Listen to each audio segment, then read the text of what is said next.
এবার ঠাকুরবাড়িতে তৃণমূলের সর্বভারতীয় সাধারণ সম্পাদক অভিষেক বন্দ্যোপাধ্যায় আগামী 9ই জানুয়ারি কৃষ্ণনগর এবং বনগাঁয় যাবেন। তিনি ঠাকুরবাড়িতে পুজো দেবেন অভিষেক, এমনই জানা যাচ্ছে।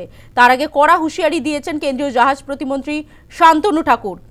তিনি জানিয়েছেন ঠাকুরবাড়িতে যে কেউ আসতেই পারে, কিন্তু অভিষেক পুলিশ নিয়ে ফোর্স দেখাতে আসে, এভাবে এলে পুজো দিতে দেব না, হুঁশিয়ারি কেন্দ্রীয় মন্ত্রী শান্তনু ঠাকুরের।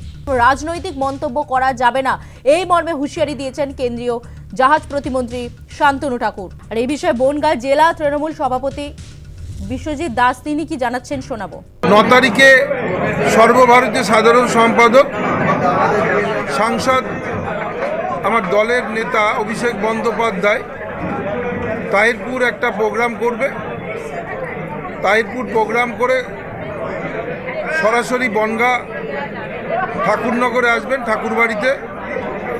ঠাকুরবাড়ির থেকে তিনি আবার কলকাতার অভিমুখে রওনা দেবেন এবং 19 তারিখে বারাসাত কাচারি ময়দানে জনসভা করতে আসছেন দুপুর 12টার সময়। পাল্টা কেন্দ্রীয় জাহাজ প্রতিমন্ত্রী শান্তনু ঠাকুর তিনি কি জানিয়েছেন শোনাবো। স্বাভাবিকভাবেই ঠাকুরবাড়িতে যে কেউ আসতে পারে, তাতে কারোর কোনো অবজেকশন নাই, কিন্তু অভিষেক বন্দ্যোপাধ্যায় ঠাকুরবাড়িতে যেভাবে আসে সেটা ঠাকুরবাড়িতেও একটা ফোর্স দেখাতে আসে, পুলিশ ফোর্স নিয়ে।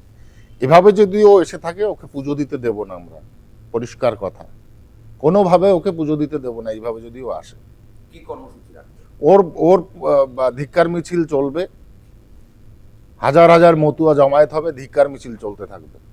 ওর পিসি আগে ক্ষমা চাক, হরিগুরচাঁদ ঠাকুরের বিকৃত নামকরণের জন্য আগে ক্ষমা চাক, তারপরে পুজো দিতে আসবে। আর এদের বিরুদ্ধেই তো হরিচাঁদ ঠাকুর লড়েছে। আজব কাণ্ড, যার বিরুদ্ধে হরিচাঁদ ঠাকুর লড়াই করে নিজেদের আলাদা মত গঠন করেছে, তারাই হরিচাঁদ ঠাকুরের বাড়িতে পুজো দিতে আসছে। আজব কাণ্ড, শুধু ভোট ব্যাংকের জন্য।